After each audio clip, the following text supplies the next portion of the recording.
AITA for telling my ex's sterile affair partner to have her own daughter if she wants to share cheerleading with one. I, 40F, and the mother of two amazing kids, a 10-year-old daughter and a 7-year-old son. Their father, my ex-husband, 44M, cheated on me years ago with Jen, 42F, who is now his wife. The affair shattered our family, and while I've done my best to move on for the sake of my kids, Jen continues to make things difficult.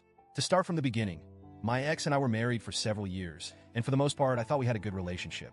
We had our kids, and we're building a life together. Sure, he traveled a lot for work, but I thought we were a team.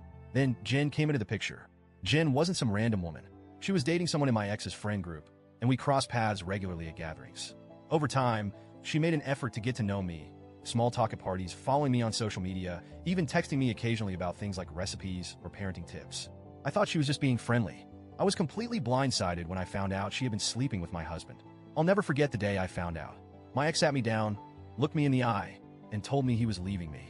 Just like that. No warning, no attempt to fix things, he was done. He said he had fallen in love with Jen and wanted to start a new life with her.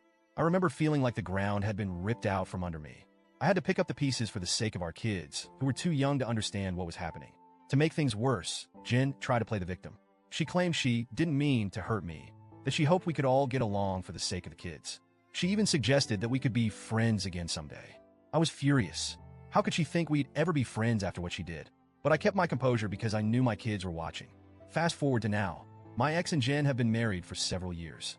He only has custody of the kids 6 days a month, which is partly because of his demanding work schedule.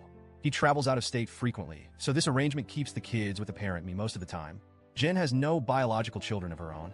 She and my ex made a point to tell me early on that she's sterile. I never asked, but they brought it up, hoping I'd share the kids more and encourage them to see Jen as a second mom. I made it clear from the start that I wasn't interested in co-parenting with Jen. She's not their mother, and she never will be. I've always supported my kids having a relationship with their dad, but Jen's involvement is not something I'm willing to facilitate. I've kept things civil for the sake of the kids, but I've also set firm boundaries. Jen, however, doesn't seem to respect those boundaries. Which brings us to the current issue. Jen was a cheerleader in her youth, apparently a very enthusiastic one. She volunteers with local cheer programs and has been trying to get my daughter into cheerleading for a while now. My daughter is not interested. She's more into art and science, and while she's tried a few sports, cheerleading has never been on her radar. A couple of weeks ago, my daughter came to me visibly upset. She told me Jen had been pressuring her to join a cheer program and that her dad was backing Jen up. She said they'd been talking about it during her last visit, and Jen kept going on about how much fun it would be and how it was something they could do together. My daughter told them she didn't want to, but they wouldn't let it go. She asked me to step in and help. As part of our custody agreement, decisions about extracurricular activities need to be agreed upon by both parents. So, I reached out to my ex through the parenting app we use and told him our daughter would not be joining cheerleading unless she wanted to. I emphasized that she'd already expressed her lack of interest and that they needed to respect her wishes. Instead of responding on the app like he's supposed to, he sent me a series of angry texts. He accused me of ruining things, said I was being unreasonable, and called me a bunch of names I won't repeat here. Then Jen got involved. She tried calling me, but I didn't answer. I don't see the point in engaging with her directly. But a few days later, I ran into her at a store, and she decided to confront me in person.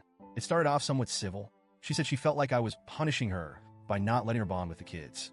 She went on about how she's been in their lives for years, and how she has every right to share things like cheerleading with them. I told her, calmly at first, that she doesn't get to force my kids into activities they don't want to do. I said our daughter isn't interested in cheerleading, and that's the end of it. But Jen wouldn't let it go. She followed me around the store, practically pleading with me to understand her perspective. She started crying and said it's her dream to share cheerleading with a daughter. She said it hurts so much that she'll never have a child of her own to share those experiences with. I'd had enough. I turned to her and said, if you want to share cheer with a daughter, then go have one of your own. Leave mine alone. She stopped dead in her tracks, and I walked away.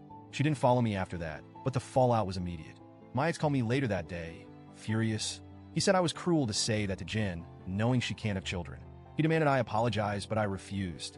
I told him Jen needs to respect our daughter's wishes and stop trying to insert herself into places she doesn't belong. Now I'm wondering if I went too far. On one hand, I feel justified in standing up for my daughter. She shouldn't be pressured into doing something she doesn't want to do, especially by someone who isn't her parent. On the other hand, I can see how my comment might have come across as harsh. I wasn't trying to hurt Jen. I just wanted her to back off. So, Reddit? AIDA?